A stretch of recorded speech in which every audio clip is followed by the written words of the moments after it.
time once again to slip into your camo, grab your bow, and join us out in the field for another episode of the Up North Journal, presented by PSE Archery. The Up North Journal crew is knocked and ready to rock for another exciting adventure, so let's step outside and hit the trail. This episode of the Up North Journal podcast is brought to you by PSE Archery, Deer Camp Coffee, Buck Baits, JPO Game Calls, The Island Armory, Packer Max, Sunrise Archery, and C3 Better the Hunt Technology. Welcome back to another episode of the Up North Journal, everybody. Host Mike Adams sitting in the cabin tonight. A little wet, a little warm, but things are starting to cool off a little bit. Hopefully, we are now less than 60 days away from bow season. We're less than 30 days away from early goose season. Absolutely. Here in Michigan, early goose season starts September 1st, and then October 1st, the bow hunting season starts. And I know. You said where'd the year go? Yeah. We are fast approaching fall. 2023 is just peeking around the corner. So, well, there's that, and there's, the football training camps are all starting. Yeah. So all the fall sports are starting to kick on. So here it is. Here we go. Well, I tell you what, speaking of here we go, let's get into it tonight, and let's talk about the people who support us. Absolutely. How about we start with Buck Baits? I tell you what, folks, if you haven't been down to the brick and mortar store down in Sterling Heights at 15 and Dodge Park, make it a point to stop in at Deer Camp and see Julie over there at Deer Camp. And while you're there, you can check out the Buck Baits lineup they have there. And if you go visit their website at buckbaits.com, remember to use the promo code UNJ20 and you'll get 20% off order.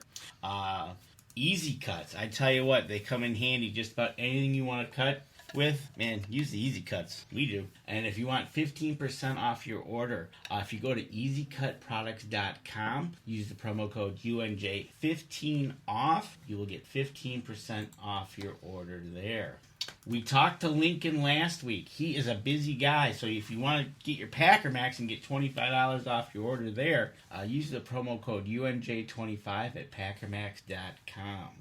Any time of the year is a good time of the year to go visit the Island Armory. Yes, it is. And check out their selection at their website of guns and ammo that they have. And I tell you what, if you go visit the website, theislandarmory.com, and use the promo code UNJ10, you get 10% off your order. We just talked about it real quick. Early goose season, deer season. If you're out going to go after some yotes, why not go check out jpogamecalls.com and use the promo code UNJ10, and you'll get 10% off your order. Big shout out to Deer Camp Coffee. They won first place in the Southeast Michigan Channel 4, the local TV station, has a contest where they got different categories. And Deer Camp was under the coffee selection, coffee shops, and they were voted first place winner. It just came out like 30 minutes ago. All right. And they are first place winners here in Southeast Michigan. And if you want to get a great discount on their coffee, go over to deercampcoffee.com. UNJ10 is the promo code there. And don't forget to pick up a bag of our own UNJ blend and take it with you if you're going up north, going camping, wherever you might go. Pick up some Up North Journal blend.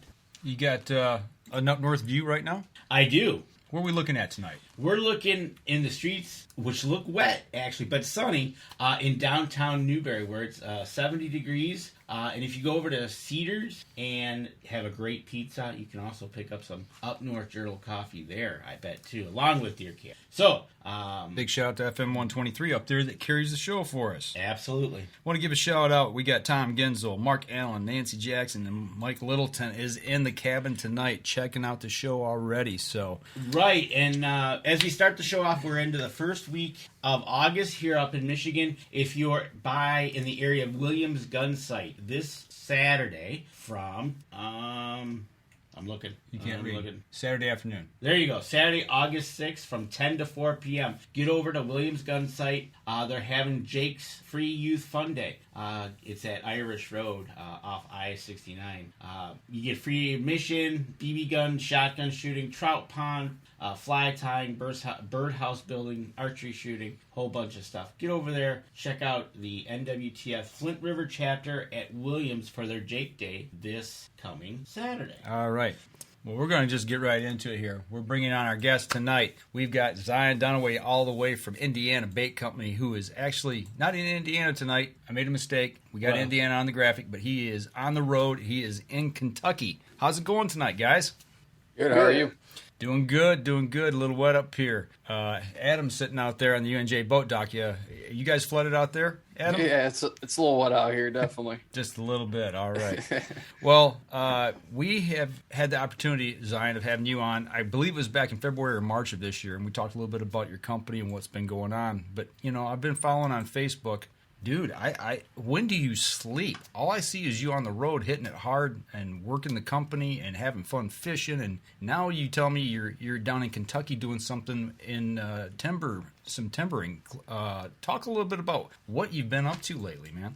Yeah, so the past year is really it's been a lot between school, a lot of stuff with FFA, the bait company, working a forestry job.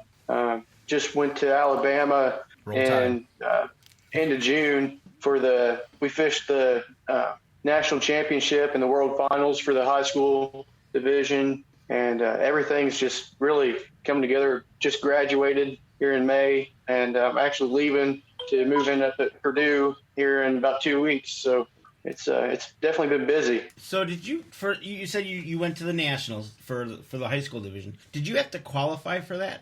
Yeah, so the way it's set up is every state through the high school fishing league has like a state championship. You can qualify for the world finals and national championship. The world finals is open to anybody that's a high school fishing member, but the national championship is the one that you qualify for. And they have open tournament events across the country that you can qualify for by winning those, by winning your state championship, or by being an angler of the year for your division. So me and my partner qualified through the state championship.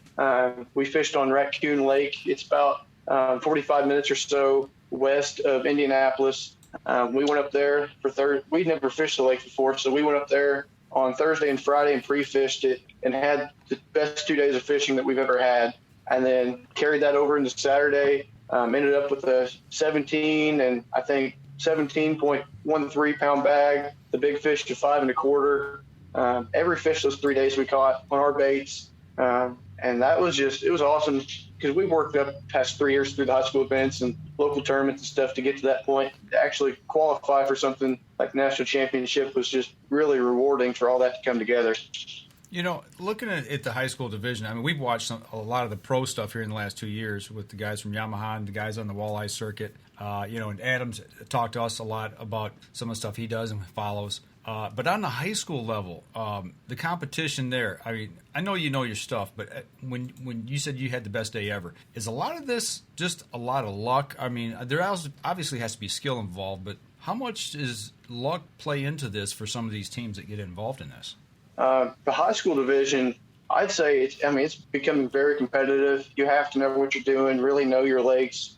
Just in the past, I've been fishing high school stuff the past 3 years. The first year in our South division that we fished for the state, we had usually 20 to 30 boats show up for a tournament. This year we were hitting 60 to 80. Wow. And it's now a lot of the kids are spending their time on the water. They're pre-fishing, like for our state championship. I know personally there were several teams that were up there fishing for 2 weekends before, the weekend before that week, just to pre-fish. And it's getting to be so much more competitive that you really got to know what you're doing now. So it's the amount of growth it's getting across the country is huge. They've actually started the National Scouting Report for high school athletics has actually opened up a bass fishing section now where college coaches can go on there and look at scouting reports for the high school fishermen now. So it's really getting to be a big thing. Wow, that's incredible. So, on the collegiate level, I know they've got teams. There's scholarships for this, right, to go to school? Yeah. There's several universities now that have scholarship opportunities. At the national championship, I believe there was like $3.2 million worth of scholarships given out to anglers. Wow. Adam, you should have been in that, man. What happened? I don't know. I did some baseball in high school, so Yeah, it sounds like I fishing. guess I man. should have done the fishing. Yeah, Obviously, you're fishing better. You're better than baseball if you're doing this now and getting into as heavy as you are. yeah. I didn't do much fishing in high school, so kind of tables turned, right? That's right. You just came onto this here recently, didn't you? What's that? The fishing scene. I mean, you kind of got into it hot and heavy here. You know, like you Yeah, said. probably right out of like high the school. last right out of high school, so 2013. So I've been hitting it pretty hard ever since. So. And if you just would have stuck with it, you never know what could have happened. But then again, You wouldn't have been here with us tonight. that's right. Exactly. Yeah. He's like, yeah, thanks. Oh, good. So good. you just missed out at the Nationals there, and then all the meanwhile, you were looking at.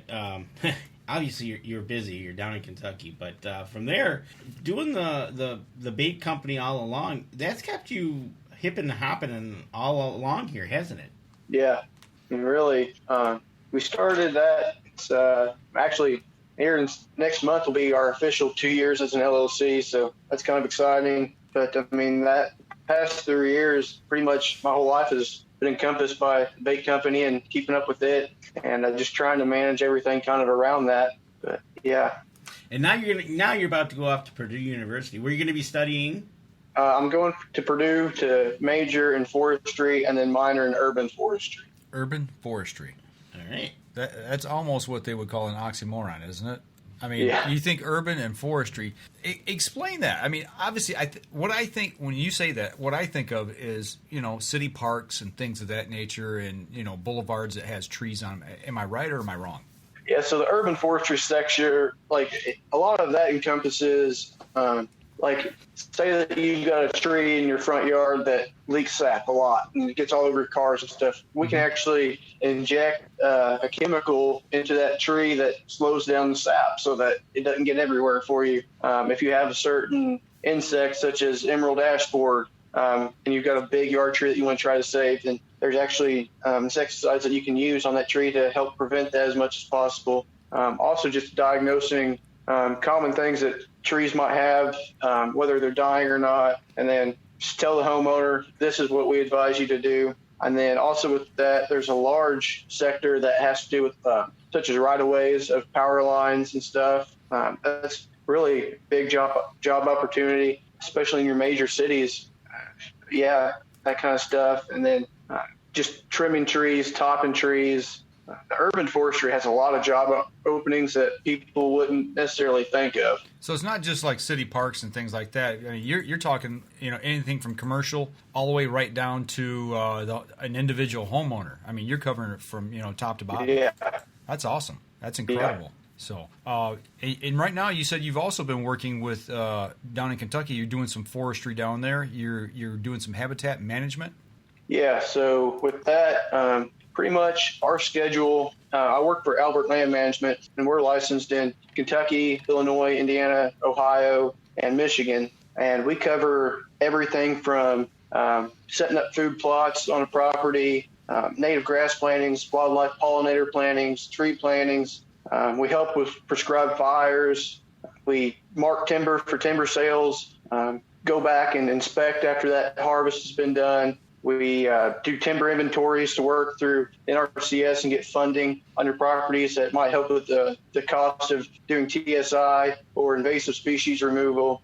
Pretty much everything that encompasses the wildlife management and the forestry sector, we do a little bit of both of. Most of the summer consists of invasive species management. And then pretty much all winter, we do a lot of TSI work and that kind of stuff. And then the food plots and the plantings and everything are just kind of mixed in.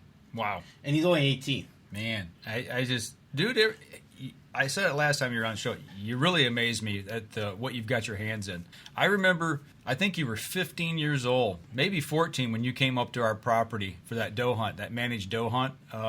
Yeah. And you shot that doe up at our place. And, and you and I, we sat back and talked food plots for a while. Simply just incredible. I mean, the leaps and bounds that you've made with everything is, hats off to you. Incredible. Thank you. Absolutely. I'll tell you what, we're bumping up against a break here. Let's bump up. Let's get to our first break, because when we come back, let's jump into what Southern Indiana Baits has to offer as in baits. All right, we're going to step outside real quick. We'll be right back after this.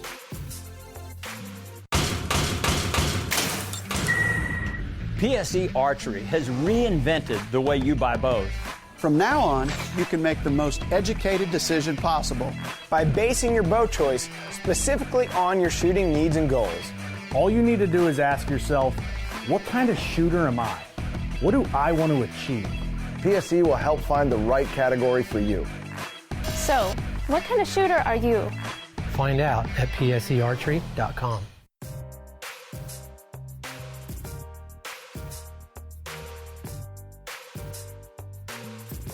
All right, welcome back. I had to catch my breath in the break there, man. I feel like we've been around the United States with this kid already. Running a marathon. Right? I tell you what, it is awesome. And Zion, what we got up on the screen now is you actually now have a website, southernindianabaitco.com, and we got it live. And I'm showing the product line. How many products do you got, and what do you got to offer? Yeah, so we've got 15 different baits up on the website right now.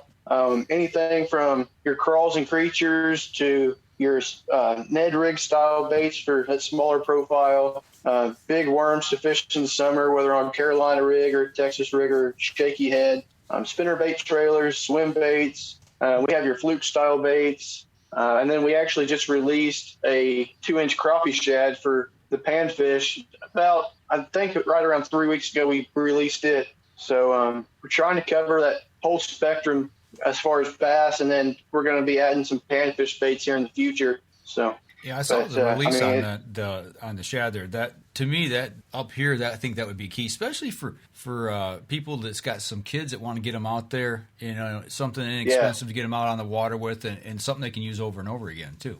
Mm-hmm, for sure. Adam, what's catching your eye on the list? Yeah, those crappie shad. That's what I was kind of using something similar to that when I was up north. That's what I was catching them on, those plastics. So yeah, they work pretty good. So saves you from buying minnows. Yeah. Like I said, it saves some money, especially when you got little ones out there. So right, exactly. Yep. You know, now you got the crappie shad on there. Danny, click on that real quick. Just bring them up full if you can. You offer them in different color patterns, or how does that work? Yeah, so the crappie shad, I think I've only got 6 colors on the website right now. As we're making more, I just keep adding more colors to the lineup. But pretty much any color you can think of, we can make, whether it's for a special order request, which we do a lot of custom orders. And then, I mean, on a regular basis, I pour right around 100 colors. I've got a whole recipe book with all of our colors. But yeah, I mean, like if you go to like our crawls or our spinnerbait trailers, I think like in the crawls, I've got 54 color options up right now. Wow. And that's all stuff that's pre-made, or that stuff when you order it, do you have to make it up? The way that we've got production now over the past year, we've got a new machine, increased all of our mold counts and everything. So a lot of it we're able to run a good bit of inventory for. As soon as you place that order, it goes out the next day. Some stuff, if we don't have it in inventory, I try to make it a keynote to get it shipped out to you within 5 days. So, and that goes for like even a special custom color order that somebody puts in? Yeah, even special color orders, all those I can make within 2 or 3 days, whether I'm home or if not, Xavier makes them. So you gotta like the color Pond Scum. Pond Scum, there you go. Or PB&J. Yeah, I like that. Well, what's the minimum order on a custom color? It depends on the bait. It's whatever comes out as a batch of plastic. Typically, it's 8 to 10 packs. Okay, gotcha. So, Adam, what are you thinking there, man? You're the fishing guy. I'm going to turn you loose here. Yeah, I mean, he's got some killer baits on there for sure. Definitely would like to try some of them for sure. You got to feed them some cotton candy. Yeah. Have you thought? Are you ever going to go down like the ice fishing plastic line, or are you just going to stick with like open water? Or? Like the microplastics and stuff? Yeah. Yep. Well, see, that's something that we've kind of looked at. Right now, it's not on the list, but down the line, it definitely could be. Just because down here where we're at, there's not really a market for it. We don't get hard water enough usually, and if we do, it's just for a couple weeks a year. So right, yeah, for sure.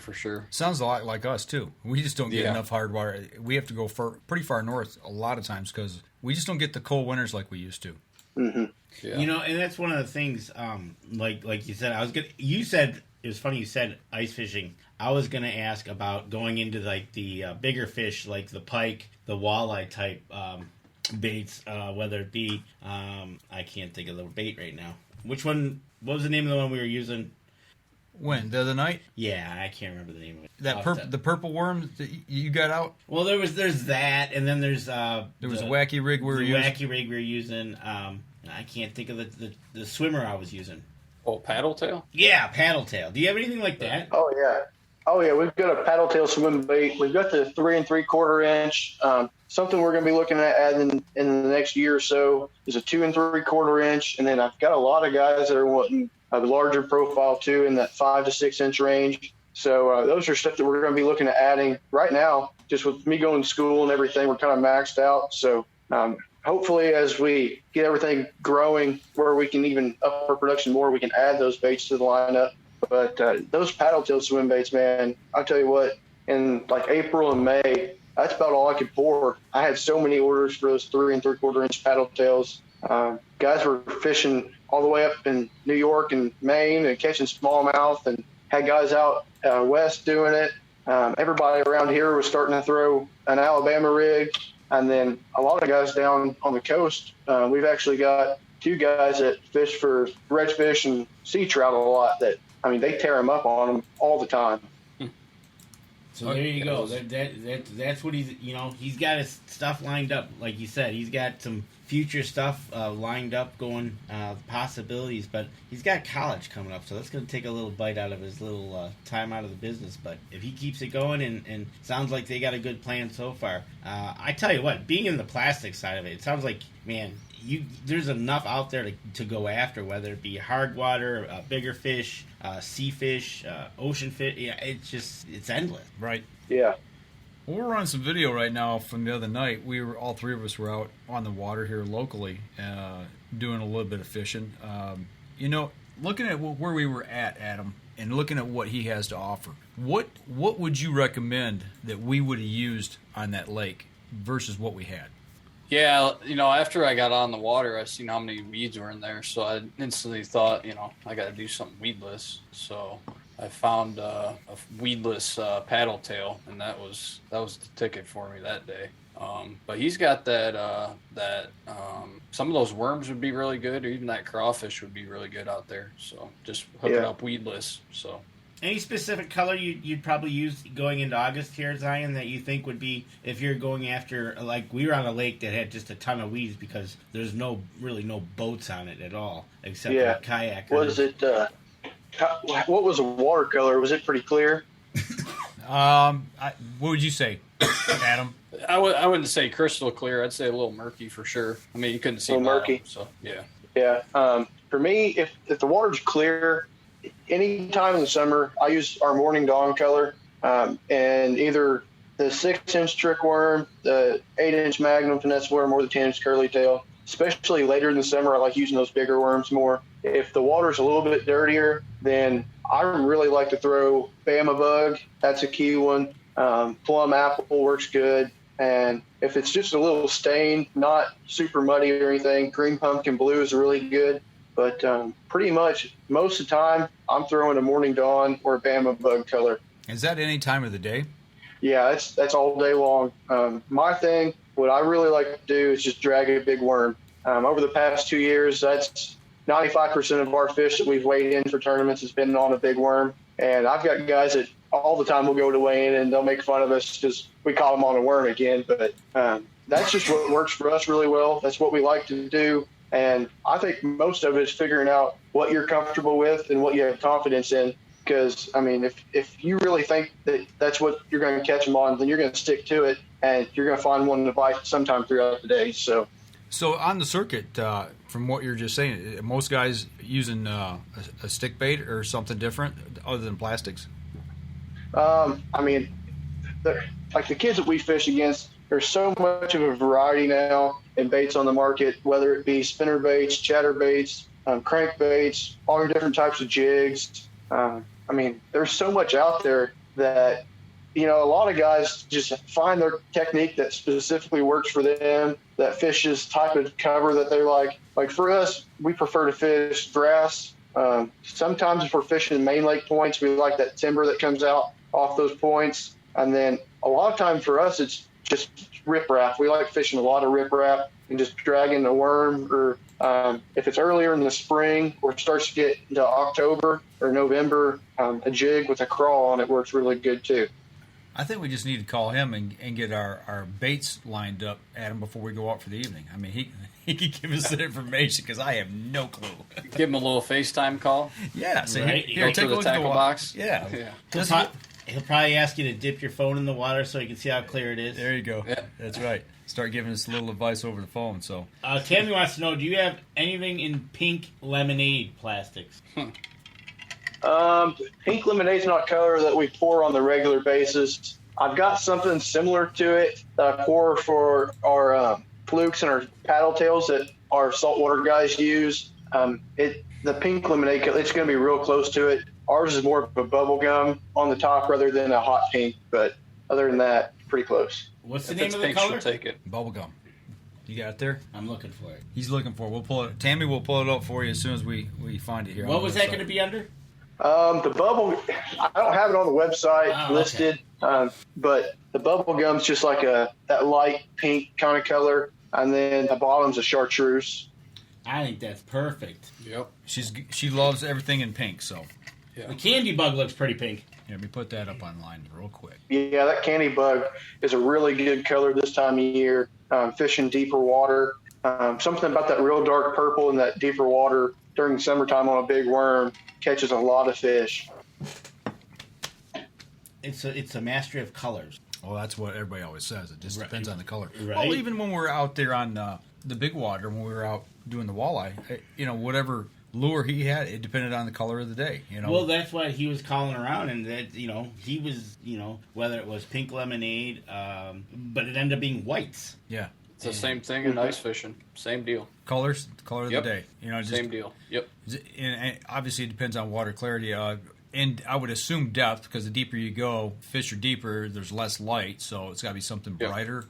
And like at depth, your different colors turn either white or black as it gets deeper. Okay. I can't think of it exactly, but I think blue after 14 feet deep, and depends on your water clarity a lot too, but if you have murky water after 14 feet, then your blue just basically disappears and becomes a black. Okay. So that's something else to think about. If you're really fishing really deep and it's dirty water, your color is not going to matter a whole lot, and sometimes it's best to use the straight black. Okay. So with that being said, what are the fish after? Are they after the motion? Are they after the color? What are they thinking when they see that bait at 14 feet deep or whatever depth it might be coming through? What are they thinking?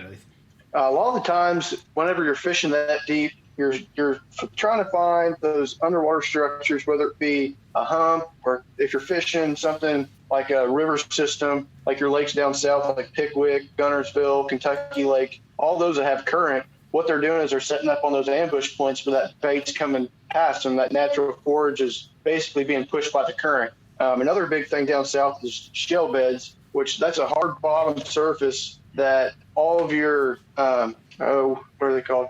It's all your planktons and stuff like that. They're set up on that hard bottom surface, and all that zooplankton and all those microorganisms bring all your bait fish. Those bait fish bring your predators. So it's more of just mimicking that natural forage, and it depends on what part of the country you're in, what time of the year it is, and your color plays into that too. So it's a lot of just knowing that body of water. And Tammy even says the barometric pressure, which we've learned as well, pushes the fish either deeper or higher in the water column as well, and temperature. So with what you had going on down at Nationals, did you run into a situation where you fished one day and it 180 changed to the next day?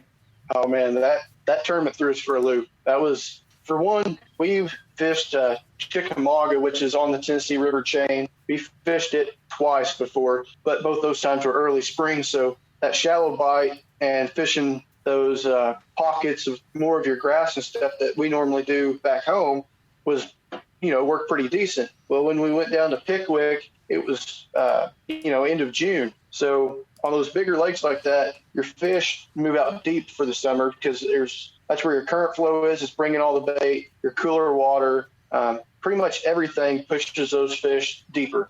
So when we went down there, we tried fishing the shallow cover that we're used to, and just it wasn't working out. So we ran up real close to the dam, and first cast we had a big football jig with a crawl trailer and caught a 4.5 pounder.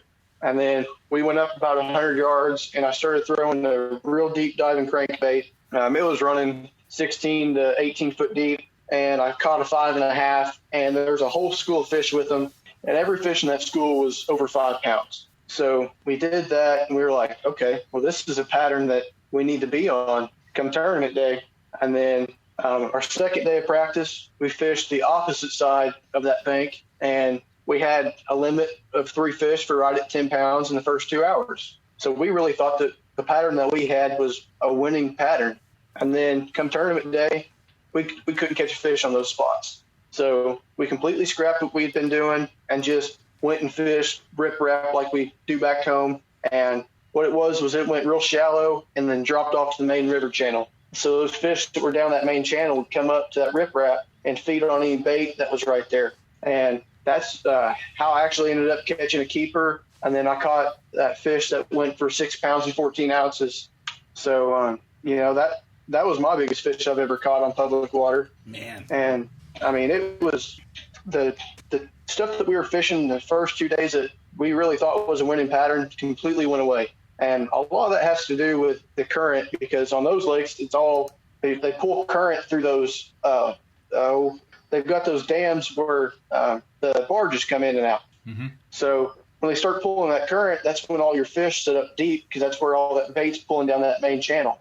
And the first 2 days of practice, they weren't pulling that much current. And then when we're actually fishing the tournament, they picked it up. So stinking barges, and that current bite, yeah, no kidding. That current bite can just turn on in an instant, and you can catch a limit of fish in 15 minutes. And you might have fished those same fish for 5 hours, and they just weren't fired up and ready to bite. So what were they were running the barges through like a lock system, raising and lowering in the water? Yeah. So when they were filling it up or running downstream, then that's when it was pulling the current, when they were letting those things in and dumping that water.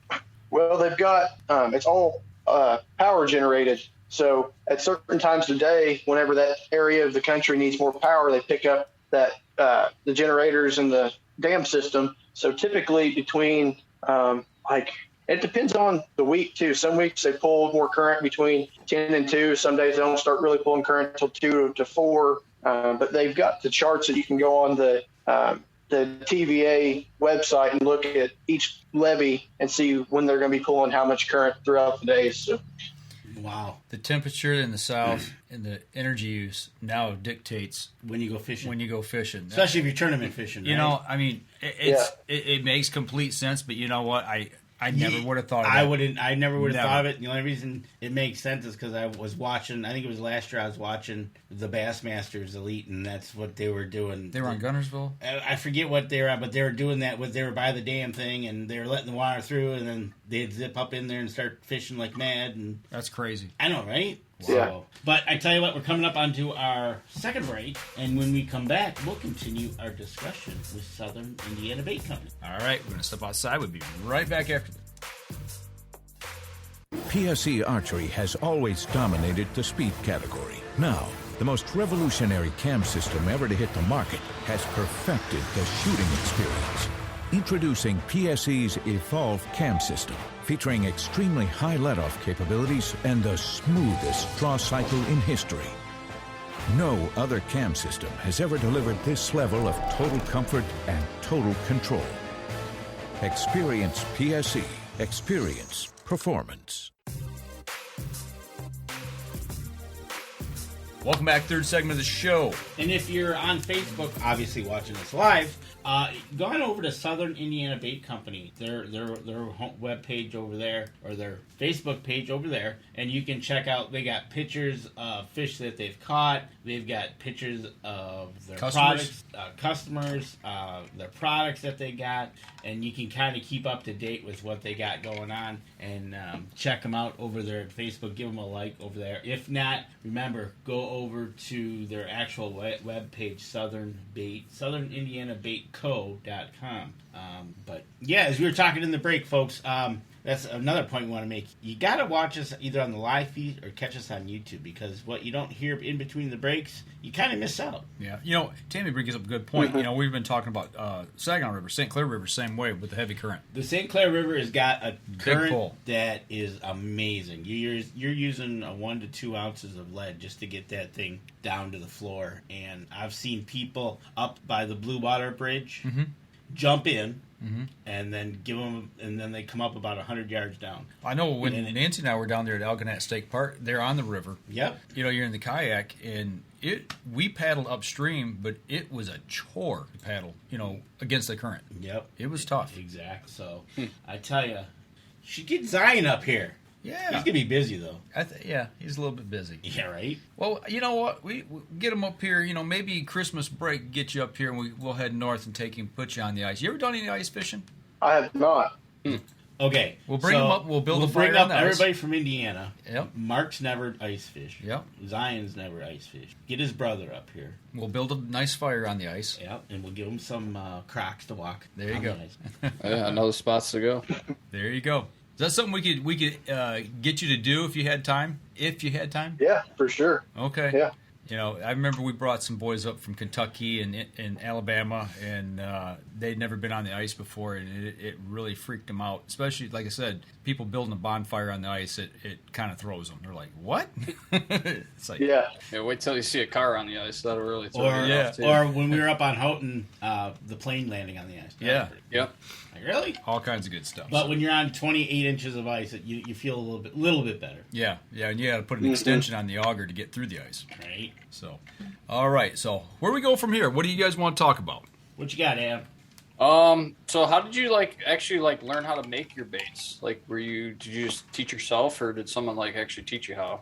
Yeah, so that I'll just start from the very beginning. What happened was our high school started the fishing team, and my brother had actually started airbrushing hard baits and stuff. So he was kind of doing that as a hobby, and I was like, man, it'd be cool to make my own baits too. So started watching YouTube and just watched for guys who were doing it. Probably did that for 3 or 4 months, just watched videos and kind of learned the basics I would need. And I was 15, so I bought $200 worth of stuff, just a couple of your single cavity molds. Probably started out with 5 colorants, 5 or 6 different kinds of glitter, and a really small injector. And I bought a gallon of plastisol and just started kind of doing it, trial and error, figuring stuff out. And then kind of when COVID first started, I thought it'd be cool to start selling them. So I made an Instagram page, just started posting some pictures. And to be honest with you, they didn't look very good at the time. So I don't know how people ever wanted to buy them, but it just kind of started picking up and had more guys interested. And kind of that summer after that, I told Xavier, I was like, hey, this is something we might be able to turn into a business. So me and him went in 50-50 on it and just kind of upgraded a little bit here and there and really started getting really good at it. All of our colors started looking really good. We upgraded our molds to higher quality. And then in September of 2020, I actually got an LLC for it. And then coming into that fall and winter, the teacher that we had that actually started the bass fishing team at the school was like, hey, there's this entrepreneurship competition that you guys should enter. And it was only high schoolers. And, he was like, you need to come over to the class one day and I'll show you some stuff about it. So I went over there one day after school and he told me about it. I was like, yeah, that'd be pretty cool, but I don't know. And he said, well, I've already signed you up, so you're doing it. And I was like, okay, great. And from there, we entered that competition in January. We did your first thing was just do a 2-minute video on your company. And so I did that and really didn't expect anything to happen out of it. And they were like, hey, you guys have something, so you're going to go to the regional competition. And we were like, oh, okay, great. So at the regional, we had to put together a 5-minute business pitch pretty much, write a business summary. What else was there? I had to write the business summary, do a business chart layout with your problem that you had while you started the company, the solutions, your data that you had to support it, the markets that you had, kind of a whole business breakdown. So we did that, and we actually won the regional. And so from that, we got $2,000 to invest in the company, which was awesome. And then we went to the state competition, and this was out of like 800 and something teams throughout the state of Indiana that entered. And lo and behold, we went through and we actually won the entire competition, which gave us $20,000 more for funding of the company. We got scholarships and stuff through it. So with that money, we started buying all of our stuff in bulk, upgraded our molds even more, bought a shooting star machine, which keeps all of our plastic heated, keeps it at a constant temp, stirred and everything. We pull with the injector straight out of the pots to inject in the molds, sped up the whole process. And that's kind of got us to where we are today. It's kind of funny to think I started out with, 2 or 3 molds in 5 colors and a gallon of plastic, and now I'm ordering plastic by the 55-gallon drum. Yeah. So, it's crazy, the whole journey, and it all just started because we had a high school fishing team. Yeah, that's pretty impressive, man. Definitely hats off to you for doing that. That's pretty sweet. Thank you. And doing something that you love, it starts out as, something to do. We all learn to fish or hunt or whatever. It's a passion, and all of a sudden you've got a business, and now kind of like what you did on the hunting side. Now you're into the forestry part of it, Yeah, really both careers I've got through the bait company. I'm doing what I love to do, get to go out and fish. Anymore to go out and fish for me is kind of like work because I'm still doing the marketing portion of it. I'm always meeting guys at the lake at tournaments and stuff. And then if I'm not doing that, I'm doing wildlife management or forestry work. And really, I get to come out here and do what I really enjoy, which is awesome. Do you still have all your stuff at home working out of the house?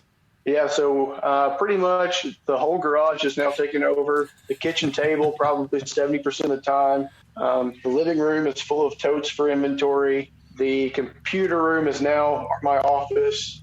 So, yeah. So you kicked your parents out of the house. A little bit. Do you ever get tired of doing this? Did it ever get overwhelming? Or you say, man, I wish I just had some time to, do what I want to do? Or is this really what you want to do? Are you still having fun at it? Yeah. I still enjoy it. There's definitely times where, especially with school, I, get home from school and immediately do my homework for an hour or two. Now I go out and make baits till midnight, 2 a.m, go to bed. And it's tiring, but I can't say that I've really, I've gotten to where I don't want to do it. Always for me, I've looked forward to keep growing the company and just seeing how far we can take it. So that's awesome. I know, right? When you can do that, it's just, that's what everybody dreams of doing a job, no matter how hard it is, that you'd really love to do, and you just want to keep pushing. It shows the passion that he has for it, right? Absolutely. Yeah, and being so young, he's got a good handle on it for sure. So, well, I do believe, looking back, we talked earlier, mom and dad keep their feet on the ground and help in that aspect as well. But obviously, Zion and his brother Xavier are the ones that are actually physically doing it now. And it sounds like when you're done with school, you're probably going to get kicked out of the house to get your own building. That's right. Yeah. Go rent a place or build your own, Yeah. So Right. how is this going to work when you're in college? You're going to be away. You're going to be at Purdue. Is your brother going to be running the company back there? Yeah, so he's going to be a junior this year in school. So he's going to still do all the production stuff. And then I'm going to come home on weekends and help pick up slack if I need to, or if he gets behind any. And I really think between the production that we have now, the current inventory that we have in stock already, and me being able to come home on breaks and stuff, that we'll be able to keep everything running just fine. Okay. So it's good. It's a good plan. Obviously, you're planning for your college days, and eventually in 2 years when he moves off to college. How far are you away from Purdue? It's about 2.5 to 3 hour drive. Oh, so, okay. A little bit of a jaunt. Yep, further than I thought. Yeah. I'll tell you what, let's take our next break. We come back, we'll continue the conversation. I want to get into his habitat management a little bit, because we really haven't talked a whole lot about the food plot and stuff like that. And Adam's itching because his food plot looks like it's doing really good. Yeah, so we'll come back in just a minute and we'll talk about that. We'll be right back after this.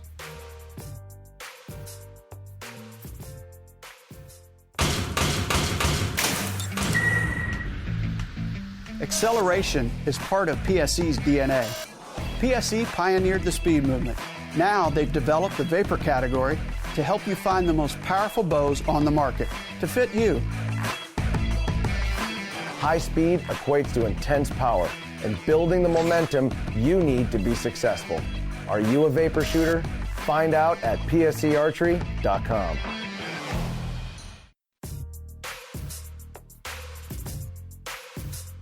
Welcome back. Last segment of the show. We know you're investing your time a lot into the outdoors and everything. And I mentioned briefly, Zion, that you were up at our place here in Michigan that December back, I think, 3-4 years ago. And I remember you and I sitting out there, and you kept talking about timbering, you kept talking about food plots, and you had, I think it was at your grandma's house that you were working up a food plot. And I knew right then that, like, this kid's got a passion for the outdoors. His head's in the right spot. Talking with you, even off camera or online, it's, the passion you have for this is just simply incredible, number one. But, what drove you, you're heavily invested in the fishing side, but you've really got a passion for the outdoors and the timbering and the habitat management and food plots. Where did that come from? So that kind of, growing up, I was always outdoors, kind of running around on the 40 acres that my grandparents have, just always in the creek playing whatever it was. And then when I was 10, my dad had kind of got out of hunting for a few years. And like growing up, he never really squirrel hunted here and there. But when I was 10, he bought me a 44 single shot rifle and told me that we were going to go deer hunting. So we went that year at my grandparents' house, and I was able to shoot 2 does that year. And from then I was hooked on it, really. Okay. And just going through that, we always hunted during gun season. And then just started watching all these videos, whether it be on TV or YouTube or whatever, these guys hunting, and more of the food plot habitat management started coming up. And that part of it just seemed cool to me to, have a piece of ground that you actually get to work on and make those improvements and see how the wildlife react to it. So I think I was probably 13 or 14 when I planted my first food plot. And I just took the tractor out. I tilled up a section that we had back in the field and threw down just a mix I bought at Walmart and put lime and fertilizer on it. And it came up pretty good. And I was just like, well, this is pretty awesome. And then that hunting season, actually seeing the deer come into it, eat, got to actually watch them. From then, kind of that wildlife management portion really got instilled into me. And then really just started reading all these books about TSI, doing those, just making bedding, all that stuff. And I just started doing it and seeing the results for it. And that's what really drives me, is just getting out there, doing something, seeing the deer interact, seeing, turkey poults or, seeing quail. And now it's to the point where I've done a timber harvest on the property to increase the bedding. I really selected to keep a lot of oaks, specifically white oaks, because we've got a lot of black oaks on the property, but not very many white oaks. So I started doing all that. I built a lake with the money that I got off the timber harvest. So put in 1.5 to 2 acre. I call it a lake. A lot of people consider it a pond, but to me, it's my lake. There you go. So did that, just somewhere to fish and enjoy getting out on the kayak and stuff. Now I've got a grass planting that I've done. It's right at 3 acres. So I've been mowing that on 3-year cycles, and I've seen a tremendous amount of quail now compared to what we were seeing. I've done a lot of TSI work throughout the woods and stuff along with it, create some bedding, and then just all that kind of encompassed. So I tell you what, as you were talking, I was kind of going over your Facebook page. I think what you said kind of shows where your drive comes from. It's seeing your work pay off. Like you said with the deer hunting, you planted, you saw it grow, you saw the deer eat. Now taking it, you created these baits. All of a sudden people wanted to use them. Now people are sending you pictures of them using your baits, catching all these different kind of fishes. Am I right when I say that? Because it looks like you can see your reward for what you've put into it. Yeah, that's definitely a big part of it. I mean, for me, yeah, I can go hunt somewhere that's got a 180-inch deer, but I'd rather be at my grandparents' property and shoot a 130-inch or 140-inch deer. And just kind of that connection to it, really showing how much my work has paid off. That's especially what keeps me going in the fishing side is, I'm 90% of the fish that I catch are all in baits that I made right there in my garage. And like you said, just getting those pictures sent in where people send me something, say, hey, this is awesome. I caught my biggest fish ever on these baits, or seeing, getting these pictures of all these little kids with the fish they caught. That part of it's really what drives me. When you put all the work into it and you take a deer off or any game animal off of that property, it tastes a little bit better on the table than the ones that, maybe whether it be public land or hunting where somebody else has done the work. So I can relate to that, I think back to at the same time when you were up at our place, and I remember you talking about, your grandma's and I think it was your grandma's place or your grandpa's place, your grandparents, and you were going to do some timber harvest. And I thought, what grandparent is going to turn a grandkid loose and let them timber their property? I mean, I was just amazed at the foresight that you had. You're looking out into the future, and looking to the rewards that you're going to reap, and the work that you put into it. I mean, you just a go-getter. I can't say enough about that. That I wish we had more kids.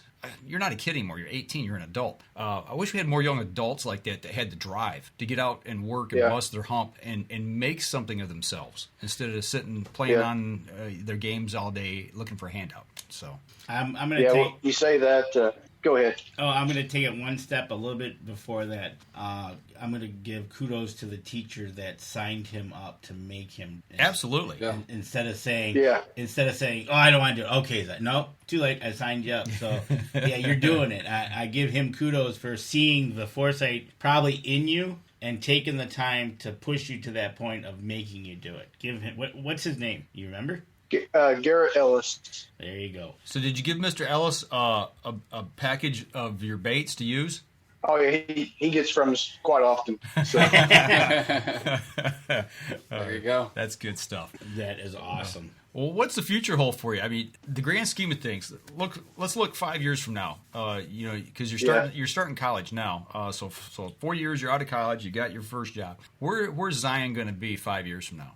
I think I'm going to still be down here in southern Indiana. To me, that's just kind of my home ground. It's got a little bit of everything I like to do, whether it be the fishing, the hunting, family and friends, and hopefully take that forestry degree and continue working with Albert Land Management, because doing what we do kind of encompasses my whole idea of wildlife management and forestry and what I really like to do. And then alongside that, continue to run the bait company and just be able to turn my passion for hunting and fishing into two careers that I can continue to do. Do they have a website? Yeah, it's Albert Land Management. Call that up, Danny. I want to see what they've got to offer there as far as services and things. Let's give them a shout out, especially since they're putting you to good work here. So you using their name. So let's give them some kudos here. So are you going to be running the company in 5 years? You think possibly, or running a crew? Probably running a crew. Next summer, my job kind of this year at Purdue is to find a couple of interns to come work with us next summer and maybe run my own crew next year. So, with all that going on and everything going on with the bait company, are you and your brother looking at possibly hiring some friends part-time to help you out there with the bait company? Yeah, it's something that we're probably going to have to do just to help keep up with packaging and everything. We'll just have to see how it goes, really, and I mean, really, our sales are jumping more and more, really, every month. So as we grow, we probably have to hire some people part-time or maybe somebody full-time in the future. There you go. Does he got a website? Yeah, what was the website again for the land management? Albert Land Management. Albert Land Management. Yep, there you go. He's still digging over here. There you go. Pull that up there full. Let's put that up there. Give them a quick shout out here. Now, where are they? What you told us before, but what states do they cover again? We're licensed for Michigan, Ohio, Illinois, Indiana, and Kentucky. Okay, so if I had a piece of property, let's say it's 300 acres, 400 acres, and I say, okay, I got this new property I just bought. Is it consulting, or do we come with the plan and you implement it? How does that all work? It really depends on what you want to do. I know a lot of it, like he can consult for you, kind of write up a management plan. And then if you have a property that, say, you want to do some TSI work on, or you want to get rid of those invasive species, then we can do timber inventory on the property, take that data, and actually submit it to the NRCS, which is Natural Resources Conservation Service, and they'll actually provide funding to complete those projects. We're in one of those now in our place. So. Yeah, we're doing the same thing at ours. We're getting rid of tag altar, and we've got a grant for that. Yep. So, and really, I mean, our focuses are recreation, wildlife, or timber. So depending on what you want out of the property, whether you want to encompass all that or you want to focus on wildlife, then we can write up a management plan that'll say if you want it to be a really good deer property, that's what we can write a management plan for. Or if you want it to be an investment for timber in the future. But yeah. Okay. Are you seeing a lot of people or more people now here in the last, well, I don't know, how long have you been doing this? 3 or 4 years now with this company? 2 years? How long have you been involved with it? This would be my second season working with them. Okay. I'm just wondering out loud if we're seeing more people leaning towards that timber management. Because I know up here in Michigan, it's really hard to get private landowners to cut timber. Danny's had the same experience up north in the Upper Peninsula where he's at, talking with people about it. It's people just, they don't have the foresight to look down the road 10, 20, 30, 40 years to see what it could really do to the land and the value that's in the timber before they lose it. Yeah, I think a lot of that has to do with public opinion and really what is pushed on the news and the media. So much of it's pushed that, cutting trees is bad. And I think the best thing is public education on it and just showing those landowners, whether it be for timber or wildlife, how much of an impact it can have to do, whether it be a small-scale harvest, doing regeneration openings, creek bedding. I think the best thing is to have a property that you've done management on and be able to show somebody this is what it looks like, 10 years down the road or however. But I think the biggest thing is just showing that and having them see it in person. Right along with that, and you had mentioned it earlier, prescribed fire, that's another one. I've talked to a lot of people in the industry I work in the media, and people, they're talking about the California wildfires. They're so bad out there. Can't believe all this, yada, yada, yada. And there's many different opinions about what's causing this and mudslides afterwards. And I said, they don't manage their lands out there. There's so much dead fuel load on the ground. I said, when there is a spark, it explodes because there's so much fuel load on the ground. And northern Michigan's the same way because there's so many people with private land hanging on to those old growth trees. I'm not saying there's not a place for old growth, but if select cutting, like you said, opening up, getting that sunlight to the ground, opening up new stands and things like that, I think it's so important to educate that. And I really hope that people of your age group can start to understand that. And I hope you get to spread the word on that. I think it's important. Well, and I mean, a lot of the thing is old growth, 200, 250 years ago was completely different from what it is now. I mean, everything that we've done over the past 2 or 3 centuries has completely reshaped the forest. And we can't think of how it was back then because those, a tornado, a hurricane, a wildfire, whatever it was, would reset that forest. And now so much of it has been to prevent those natural wildfires and stuff. So like you said, now there's so much fuel sitting there from where we prevented it for decades that everything just goes up. Exactly. But well, we're coming here to the end of the show. Adam, do you got anything you want to ask Zion before we let him take, I think, a rest for the rest of the evening? I think Mike stole my last question there. Future plans for him. Well, he's got a bunch of them, and I'm sure we're going to be in touch with him. Yeah. And we're going to... Sounds pretty exciting. Well, there is one question here from one of our listeners. Tom Gensel asks, is there any spare time in the day for you at all? Not really. Even like if I was in school, if I wasn't sitting there doing work, I was returning emails in classes or getting orders ready, sending tracking numbers. I was always doing something. Did your teachers know that? Oh, yeah. Yeah, I mean, I'm not going to lie, there's a couple of nights that I would have so many orders that I would email a teacher and I'd tell them, hey, I'm not going to have this assignment done by tomorrow. And, that was lucky enough. We had teachers that understood and supported us that we could get with it. We could get away with it a few times to put off an assignment a day or so if we needed to. But You know what? For me, it's pretty much all day, every day. I think, correct me if I'm wrong, but I mean, where you're located, how far are you from Bloomington? About an hour. Okay, so you're down in the southern part of Indiana, obviously the name, Southern Indiana Bait Company. I'm from the south. Things down there, especially with school, people down there tend to understand things like this, I think, a little more than what it would be if it was a city school, so to speak, a big city school. Yeah. There's a little more forgiveness. They see the hard work and what kids are doing to try to better themselves. I think there's a little more leniency there. Or tolerance for things that maybe, hey, I'm going to turn this assignment in late because, I'm out here cranking, trying to keep the company going, Absolutely. Yeah. So, well, man, it's been a pleasure having you on.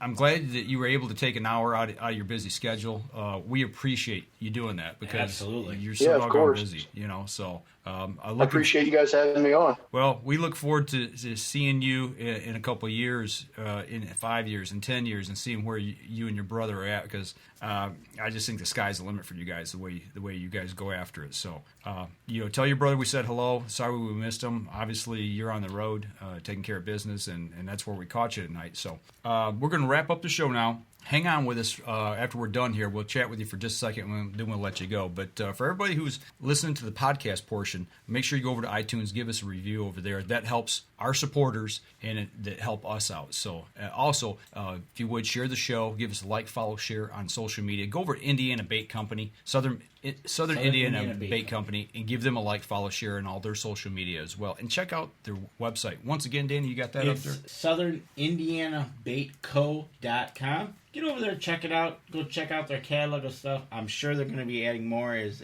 everybody does to their website. They just keep adding. And, Absolutely. If you got any ideas, I'm sure he'll be happy to hear them on Facebook, so give him a shout. Yep. Give him a shout. And for everybody who is watching the live stream tonight, make sure that you give us a like, follow, share as well, and do the same for Zion's pages as well.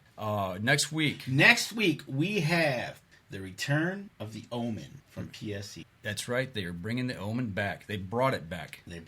So and we're gonna talk with PSE and see what's new about it. All right. So make sure you tune in next week, same time, 7:30, right here on Facebook next Wednesday night. Adam, hang on with us. We'll talk with you as well right here after the show. But for everybody, we appreciate you tuning in tonight, and we will talk to y'all next week. Y'all take care. This episode was brought to you by PSE Archery, Deer Camp Coffee, Buck Baits, JPO Game Calls, The Island Armory, Hacker Max, Sunrise Archery, and C3 Better the Hunt Technology.